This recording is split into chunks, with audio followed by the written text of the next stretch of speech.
નમસ્કાર મિત્રો, સ્વાગત છે તમારું એચએનજીયુ સ્ટડી પોઈન્ટ યુટ્યુબ ચેનલના એક નવા વિડીયોમાં. ગુજરાત પોલીસ ભરતી 2026 માટે આજથી ઓનલાઈન ફોર્મ ભરવાનું શરૂ થશે. જેની અંદર પીએસઆઈની 858 જગ્યાઓ માટે ઓનલાઈન ફોર્મ ભરવાનું શરૂ થશે અને પોલીસ કોન્સ્ટેબલની 12,733 જગ્યાઓ માટે આજથી ઓનલાઈન ફોર્મ ભરવાનું શરૂ થશે. આજે બપોરે 2 વાગ્યાથી ઓનલાઈન ફોર્મ ભરવાનું શરૂ થવાનું છે. તો આજના આ વિડીયોની અંદર હું તમને જણાવીશ કે ફોર્મ ભરવા માટે તમારે કયા કયા ડોક્યુમેન્ટ્સની જે છે એ જરૂર પડશે. ફોર્મ ભરતા પહેલા તમારે જે છે એ આ ડોક્યુમેન્ટ્સની જરૂર પડશે અને એનું સંપૂર્ણ લિસ્ટ જે છે એ જાહેર કરી દેવામાં આવી છે. તો હું તમને એક પછી એક જે તમામ ડોક્યુમેન્ટ્સ તમારે જરૂર પડવાની છે એ જણાવી દઉં છું. તો તમે જોઈ શકો છો, ગુજરાત પોલીસ ભરતી 2026 પોલીસ કોન્સ્ટેબલ અને પીએસઆઈ આજથી ફોર્મ ભરવાનું જે છે એ શરૂ થશે અને ફોર્મ ભરવા માટે આટલા ડોક્યુમેન્ટ્સ તમારે જે છે એ તૈયાર રાખવાના છે. એનું સંપૂર્ણ લિસ્ટ જે છે એ આવી ગયું છે. તો સૌપ્રથમ તમે જોઈ શકો છો, પોલીસ ભરતીનું ફોર્મ ભરવા માટે જરૂરી ડોક્યુમેન્ટ્સ. તો પીએસઆઈ અને એલઆરડીમાં ફોર્મ ભરવા માટે આટલા ડોક્યુમેન્ટ તમારે જે છે એ તૈયાર રાખવાના છે. એલઆરડીની અંદર તમારે જે છે એ લાયકાત 12 પાસ રાખવામાં આવેલી છે અને તમારી ઉંમર જે છે એ 18 વર્ષ હોવી જરૂરી છે.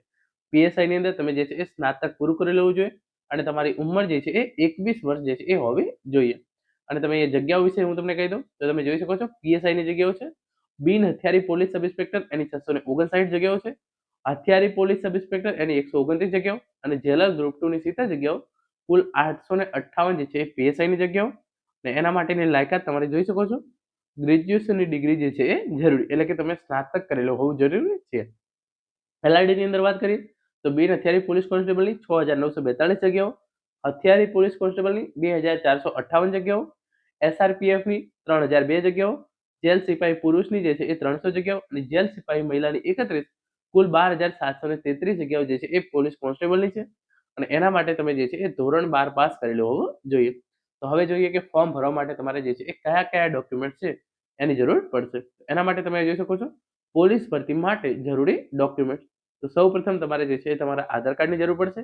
પછી તમારે તમારા પાસપોર્ટ સાઇઝના ફોટો અને એક તમારી જે છે એ સહી છે એની જરૂર પડશે. પછી શાળા છોડાનું પ્રમાણપત્ર એલસીની જરૂર પડશે. ધોરણ 12 માર્કશીટની જરૂર પડશે.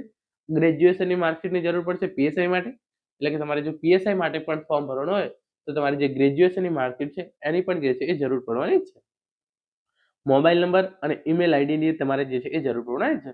જે તમારો ચાલુ મોબાઈલ નંબર અને ચાલુ ઈમેલ આઈડી બંનેની જે છે એ તમારે જરૂર પડવાની છે.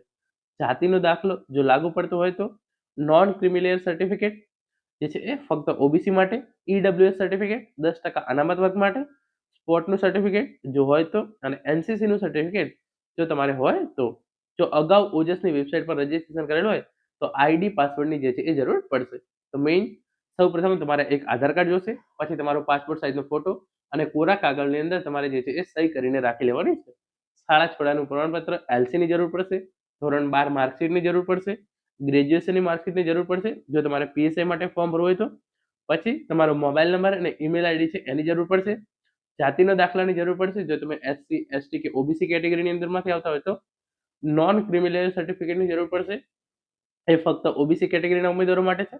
જો તમે ઈડબ્લ્યુએસ કેટેગરીમાંથી આવતા હોય તો તમારે ઈડબ્લ્યુએસ સર્ટિફિકેટની જરૂર પડશે. જો તમારે સ્પોર્ટ્સના વધારાના માર્ક્સ મેળવવાના હોય તો તમારે જે સ્પોર્ટનું સર્ટિફિકેટ છે એની જરૂર પડશે. અને તમારે એનસીસીના વધારાના માર્ક્સ મેળવવાના હોય તો જે એનસીસીનું સર્ટિફિકેટ છે તમારે એની પણ જે છે એ જરૂર પડશે. તો મિત્રો, આ હતો આજનો વિડીયો જેની અંદર આપણે પોલીસ ભરતીનું ફોર્મ ભરવા માટે તમારે કયા કયા ડોક્યુમેન્ટ્સની જરૂર પડશે એના વિશે વાત કરી છે. ઓનલાઈન ફોર્મ કેવી રીતે ભરવું એનો વિગતવાર વિડીયો જે છે એ આજે સાંજે ચેનલ પર મૂકવામાં આવશે. તો એના માટે તમે ચેનલને સબસ્ક્રાઇબ કરી લેજો. Thank you so much for watching.